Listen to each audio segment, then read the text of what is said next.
The sound of the world did not wait for him. It was morning, but in that alley forgotten by time, the sun seemed not to want to rise. Among the torn bags, market scraps, trampled leaves and flies, circling what had been discarded, a dirty cloth trembled. It was a cry, weak, almost confused, as if even the baby itself doubted whether it had the right to exist. Chickens pecked around. Impatient horns echoed from the nearby street, and no one stopped. No one looked. Such a small body, abandoned next to the market, became part of the landscape that everyone preferred to ignore. There, in that corner where the trash is piled up as if it were accumulated silence, he was left. The woman who carried him for months laid him on the ground, as if she were getting rid of a burden, without a letter, without a name, without a last word. Only the torn cloth, damp, faded, as the only memory of the wound that gave birth to him. The cloth was not a covering. It was a scar.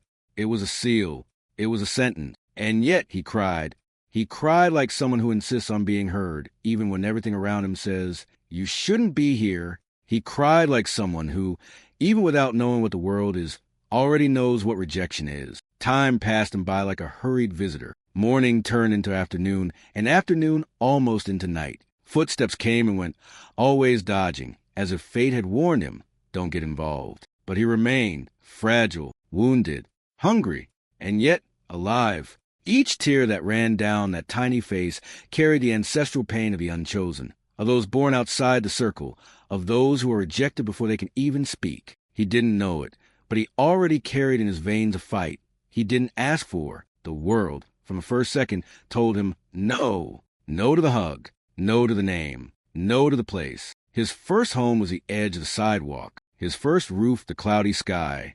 His first touch, the cold wind mixed with the bitter smell of garbage. And still his heart beat, stubborn, persistent, as if to say, even here, I breathe. As if to say, even though I'm not expected, I exist. And this existence was, in itself, a rebellion. Because there are lives that begin like this, rejected, dirty, ignored. And it is from these lives that the most impossible stories are born. Stories that don't ask for permission to exist. Stories that sprout from abandonment, like a flower that insists on growing between cracks. This scene, which many would rather forget, was the beginning of everything. A beginning that is not a fairy tale. A beginning that stinks. That hurts. That bleeds. But it is real, because the truth is not born clean. The truth is born raw, on the hard ground, among the remains of everything that was thrown away. And the boy, before being someone, was leftover. Before being heard, he was noise. Before being remembered, he was silence. But even so, there he was, breathing. And in each weak breath, an almost sacred whisper, I will not give up. At the orphanage, he was not remembered by his name, because he never had one. He was the little one, the forgotten one, the one in the corner. He grew up among peeling walls, creaky beds, and rationed meals. It wasn't hunger that hurt the most, but the lack of eyes to look for him. When a family arrived, everyone would get comfortable, smile, and memorize pretty phrases. Except him. He learned not to wait. He learned that waiting is just a slow way to be disappointed. And he was tired of waiting that led nowhere. The other children, perhaps out of fear, or because they had heard what they had heard, made fun of him. You don't even have a name, the phrase, said with empty laughter, stuck like a knife. He tried to laugh along, but it was a broken laugh, a sound that wouldn't rise from his chest, a sound that called for help.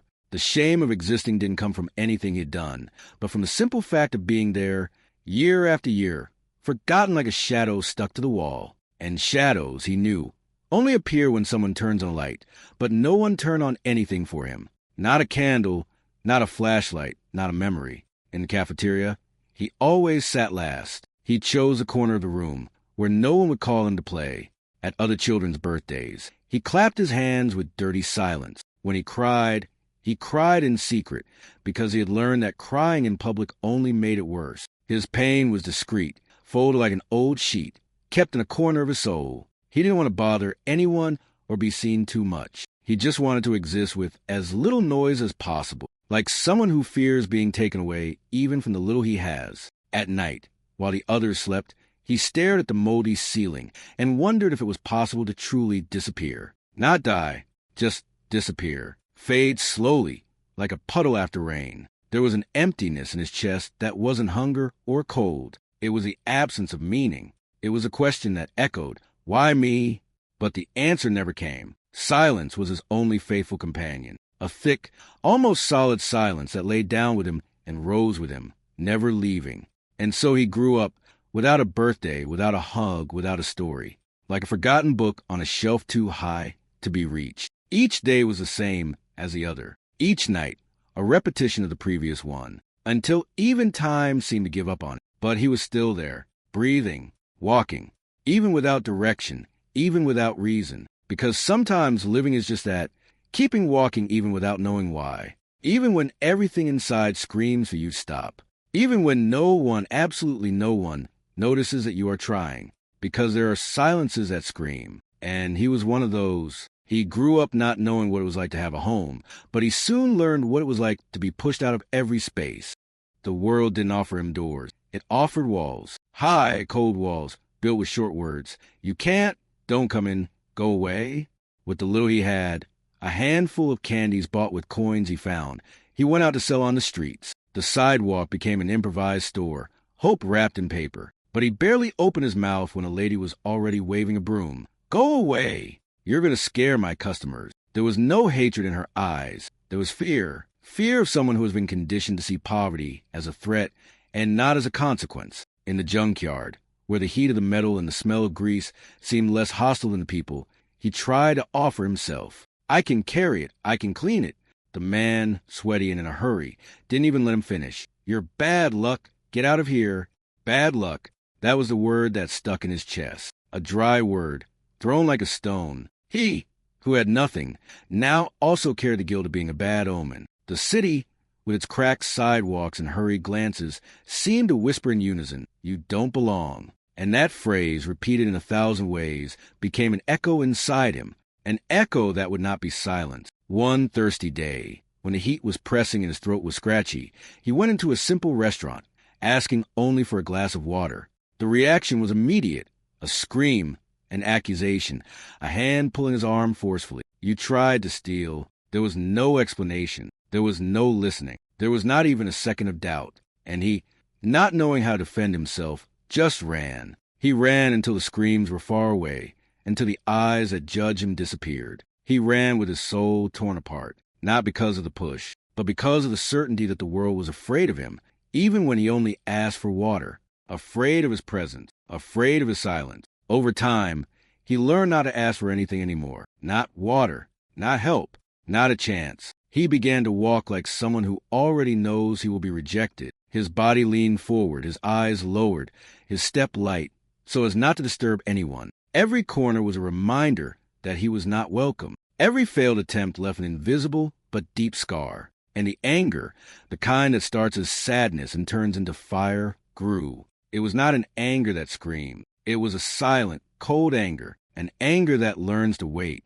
and that, deep down, just wanted to be seen. Because sometimes, even the most contained fire burns those who carry it for too long. And he had been carrying that fire for years, without anyone noticing the smoke. It was on a corner where the city was no longer rushing so fast, where the footsteps had slowed down and the noise of the world seemed tired, that he found him, an old man sitting on the ground, his legs covered by a frayed cloth, his eyes closed forever, or perhaps open to another dimension. The boy passed by him almost without noticing, but the old man spoke, not loudly, not urgently, just with a voice that pierced his chest, as if it came from inside himself. Son. The word stopped time. Son.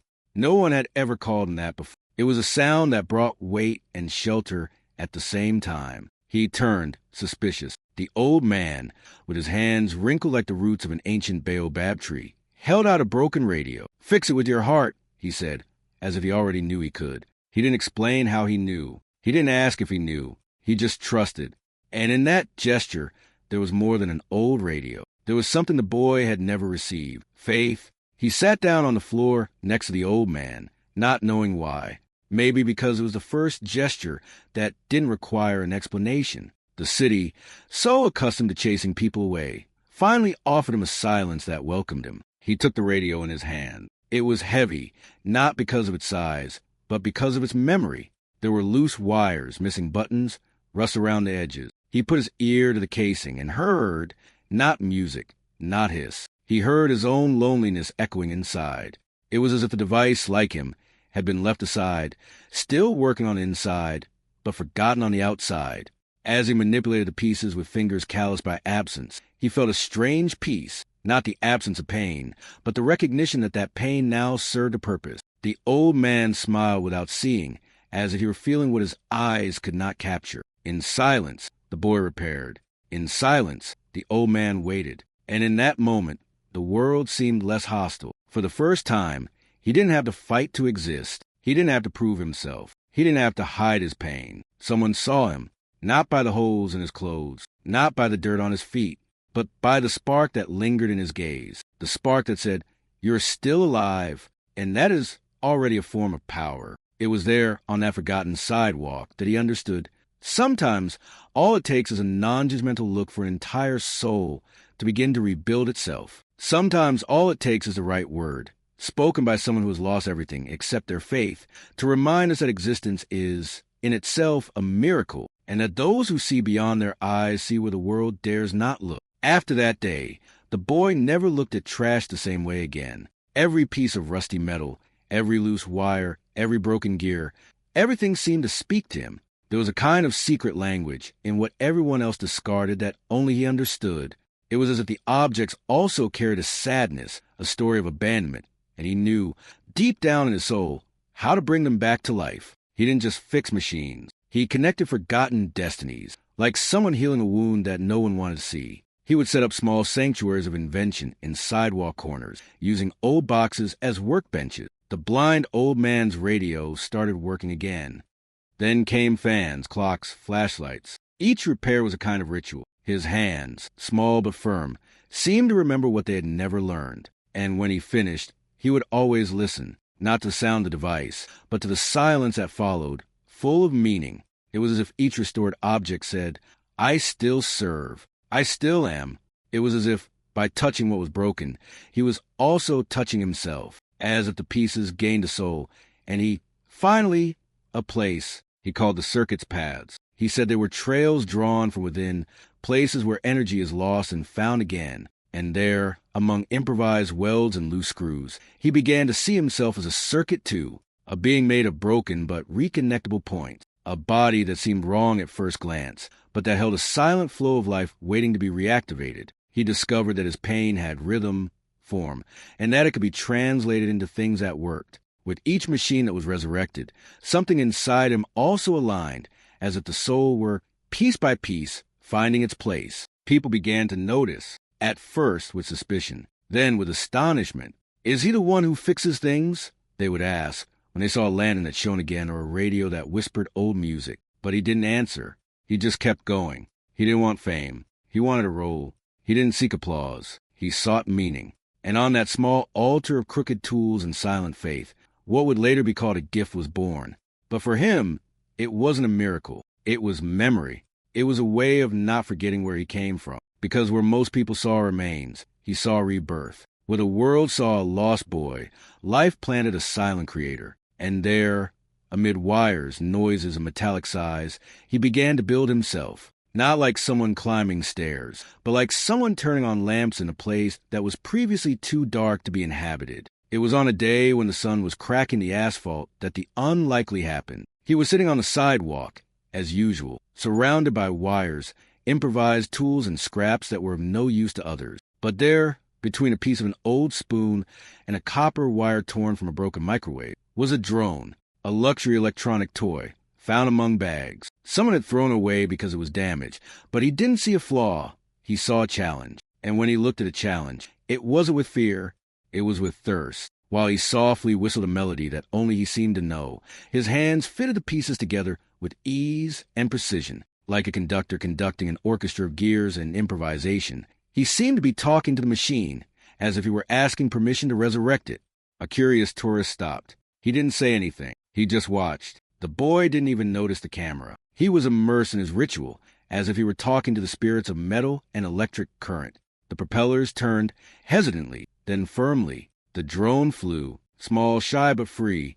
And at that moment, the boy smiled, not out of vanity, because he saw that once again he had given life to what the world had called useless. The video went viral in just a few days. The caption, simple and direct, echoed like thunder in the right hearts. Invisible street genius. Thousands of eyes saw it, thousands of fingers shared it. But what really mattered was that, for the first time, his name was being searched for. For the first time, someone wanted to know where he came from, who he was, how he learned, and most of all, what else he could do. Recognition came quickly, but it didn't just bring joy. It also brought fear, fear of dreaming, fear of believing that it was real. Because when you're born being pushed out of every corner, even hope can seem like a trap. He spent sleepless nights looking at the sky and wondering if it was safe to want more. Because wanting hurts. Because wanting, for someone who has always lived on crumbs, is like reaching out toward the sun for fear of burning. But inside him, something had already changed. The world had seen him. And more than that, he was beginning to see himself too. Not as leftovers, not as mistakes, but as bridges, as possibilities, as answers. It was hard to accept, because the world's recognition came with a new weight, that of not getting lost. But he didn't want to get lost. He wanted to go deeper. And this discovery, slow and profound, was worth more than any like on the screen, because it wasn't fame that moved him. It was a chance to, perhaps for the first time, no longer walk alone. He wasn't dazzled by fame. He didn't trade the floor for red carpets or the streets for halls of mirrors. He continued to wear simple clothes, walking with the same silent steps. But inside, something pulsed differently. For the first time, the pain he carried wasn't just a wound. It was strength. It was a seed. With the help of those who saw him in the video, he founded his own startup, not in a skyscraper, but in a repurposed warehouse in the outskirts of town, a place where cracked concrete was decorated with hope. There, surrounded by young people who were as invisible as he had once been, he put together a team. People who knew what it was like to be ignored. People who had also fixed their own lives with pieces of themselves. They created solutions that seemed like applied poetry. Low-cost Wi-Fi made from scrap metal. Recycled prosthetics that restored movement of bodies that had previously been immobile. Technical courses taught by people who had learned everything without a degree. They didn't copy the system. They reinvented it. Each project was an act of resistance. Each invention, a hug for those who had never been welcomed. The first few months were tough. Nothing came easy. But nothing scared them, because those who have lived without a roof over their heads, without a name or a voice, are not afraid of hardship. They are afraid of returning to oblivion. That is why every penny was reinvested. Every idea was tested, not to generate profit, but to generate dignity. And little by little, they began to attract attention. Journalists, educators, investors, people who, before, would never have looked at them. Now they listened, and most importantly, they learned. He only hired people who had been discarded. It was his way of giving back, not just helping, repairing.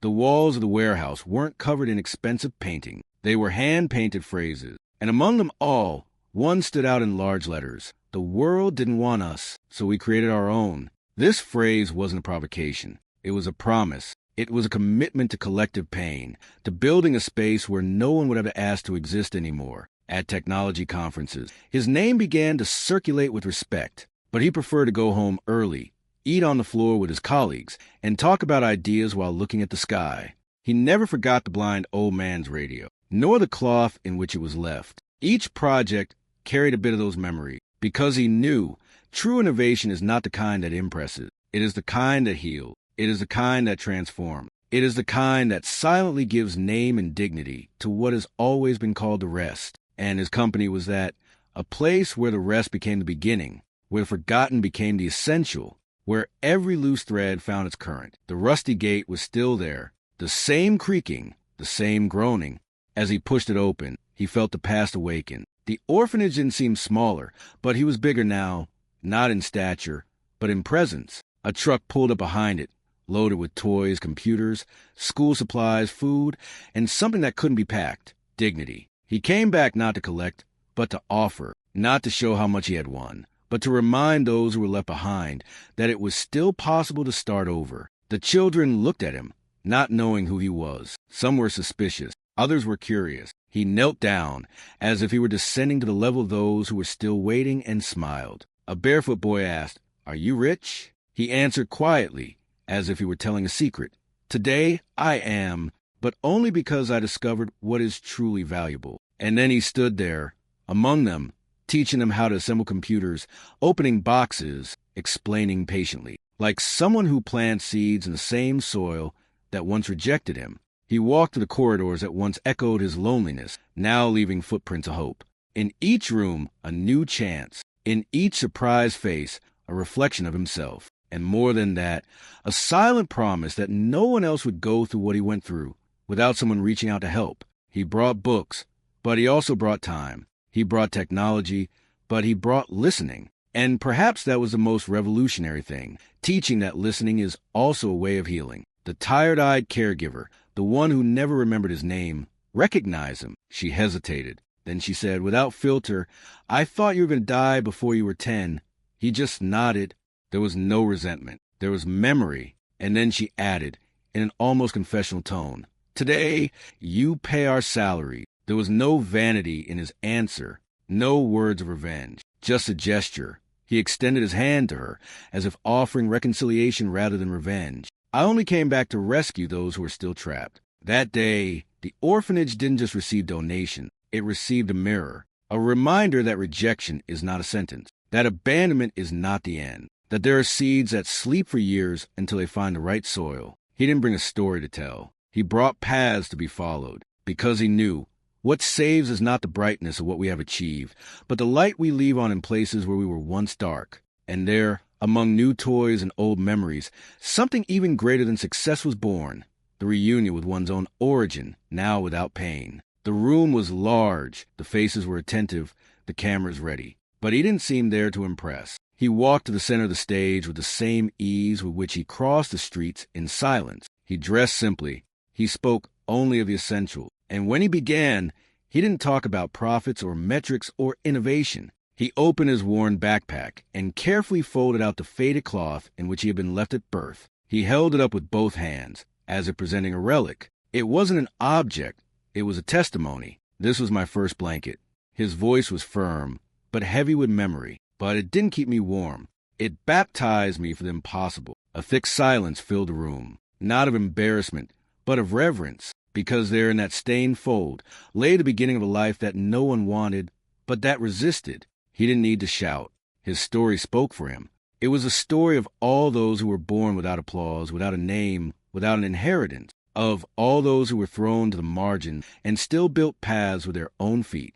I was rejected before I knew it. I grew up as a leftover, but I discovered that rock bottom can also be fertile ground. He closed his eyes for a moment, as if visiting a sacred place within himself. Today, my company is worth millions, but none of that is worth more than this cloth, because it was this cloth that taught me how to survive. It was this cloth that reminded me that even what the world discards can generate life. The emotion was not in the words, but in the weight with which he held them, and each person in the audience seemed, in that moment, to remember their own forgotten pain. The audience did not applaud immediately, because there was something stronger than impulse. There was understanding, a kind of understanding that does not come from logic, but from the soul. And when he stepped off the stage, leaving the cloth on the table, as if planting a symbol, there were tears. There were teary eyes that, for a few moments, saw not a billionaire, but a boy who had overcome not the market, but abandonment, a boy who had built a bridge with his own pieces. And his last sentence, spoken at the foot of the stairs, was not planned. It was pure truth. If my pain became strength, yours can also become a path. And there, without promises, without miracles, he left the greatest legacy, the certainty that starting over is possible. Always, if this story touched your heart, don't let it stop here. Subscribe to the channel and activate the bell to receive more stories like this one. Stories of faith, justice, and new beginnings that the world needs to hear. Leave your like, comment on what moved you the most, and share it with someone who needs to believe again. Together, we can transform pain into a path, word by word, life by life,